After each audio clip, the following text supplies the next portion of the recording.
Alright, new year, new build, and let's bring back an old favorite, the double Shortbow SOULBEAST. I did swap some utility skills and traits around to make it play smoother in the open world, especially when you have no one backing you up. You'll be able to literally do everything with this, whether that is fighting regular enemies or even soloing bounties.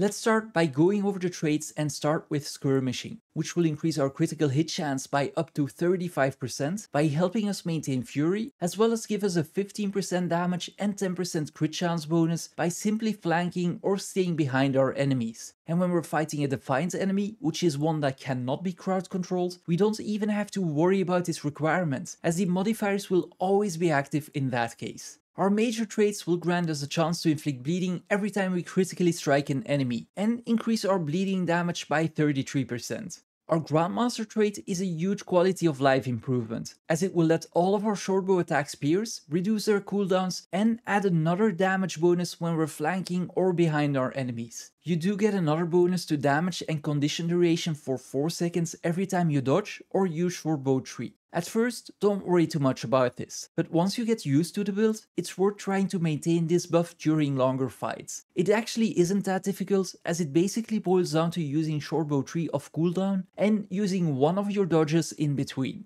Now, normally a condition build would take Wilderness Survival as the second trait line, but I chose to go with Beastmastery instead.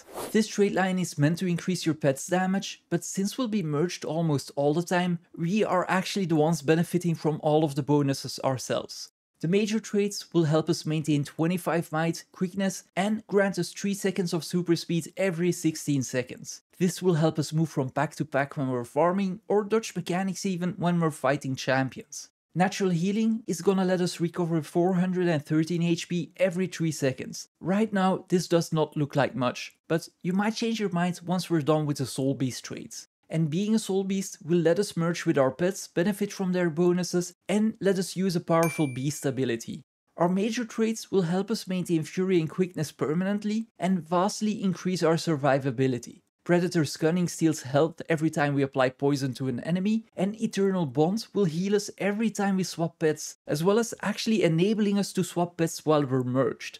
Soul Beasts get even more damage bonuses thanks to the minor traits. We get another 10% while under the effects of Fury, and another 10% whenever we disable a foe. Even though this is a condition build, we actually have enough strike damage modifiers to deal with regular enemies almost as fast as a power build. When running around in Corteria, most mobs will die in 2 to 3 hits, and since expansion level mobs have more HP than their core counterparts, being a condition build actually tends to help. Before we discuss the playstyle, let's first take a look at our utilities and gear.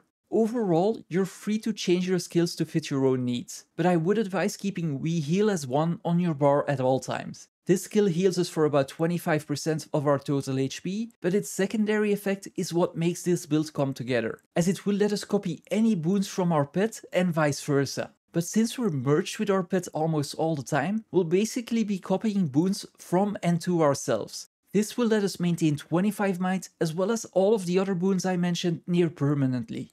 As for the other utilities, I always like bringing Quickening Zephyr. Not only does it help with quickness and is another source of super speed, it's also a stun break in case we fail to dodge a mechanic. Moa Stance will increase our survivability rather significantly with protection and regeneration, and will help us pad our fury and swiftness uptimes as well. Vulture Stance is gonna grant us might and apply poison to our enemies every time we strike them. This combined with a trait that steals health whenever we apply poison to an enemy actually makes it both an offensive and defensive skill at the same time. I once again deviate from the typical condition build with my elite choice. Both Entangle and One Wolfpack are great offensive options, but I found the 10 stacks of stability from Strength of the Pack allowed me to play much more carelessly than I would be able to otherwise.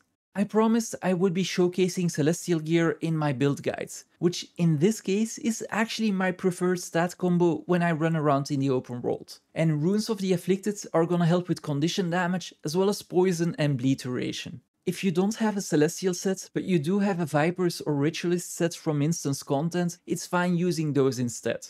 I am running double Shortbow, both with Sigils of Earth to inflict bleeding on critical hit and Geomancy to inflict bleeding whenever swapping weapons. I was using a slightly different combination in the footage, as I was dual wielding daggers in my second set, but I ended up not swapping to them too often, so I prefer the double shortbows. I actually went and tested both combinations on the trading golem, and their DPS is nearly identical. So personally, I prefer the benefit of being able to stay at range most of the time, but if you choose to go with dual daggers, swap out the Sigil of Geomancy for a Sigil of Malice so you can increase your condition duration. There is some more optimization that could be done if you really want to. With my setup, your critical hit chance is gonna be around 82% and bleeding and poison duration around 72 and 62% respectively.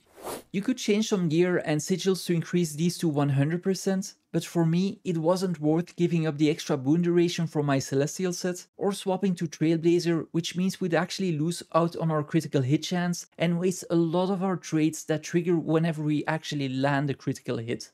This is kind of the middle of the road option, which does remarkably well in any given situation. What you could do without changing your gear, however, is use food and utilities to increase either of the 3 stats. As for the relics, you probably want to go with Fractal for more damage, but I personally prefer speed when I'm running around in the open world. There are other possible combos too though. If you struggle with conditions, Relic of the Water will cleanse those whenever you use your healing skill. And the new Relic of Vase will help you inflict more poison, which means more damage as well as more lifesteal. There are frankly too many relics to name in this video, but if you have a specific question, just ask me on the Discord server. Since we're rangers, we also get to pick 2 pets to accompany us. I've been using the Forest Spider and Warthog as they apply poison and bleeding, and also come with some decent crowd control abilities. Other valid options are the Iboga, Hawk, maybe even the Wallow, and frankly any of the deadly pets, so feel free to take the 2 pets you actually prefer taking with you. As for the playstyle, you'll want to press everything off cooldown basically. When you engage an enemy, cast your buffs followed by your healing skill first, as this will give you might, fury, quickness and a few other buffs. In combat, just press whatever button is off cooldown as soon as you can. The one thing to know is that your Shortbow 2 is a shotgun attack, which means you'll want to be as close to your enemy as possible to hit them with multiple arrows. But don't delay using this skill too much either. I've been running with this build the past few days and I can't seem to change back to my Deadeye anymore. It's actually pretty nice to not have to swap between a farming and a sustain build, as this one does both at the same time. I will link build templates for the double shortbow setup as well as the shortbow and dagger setup in the pinned comment. And if you have any questions, hit me up in the comment section down below or on Discord. And I'd really appreciate it if you could hit the like and subscribe buttons before you go.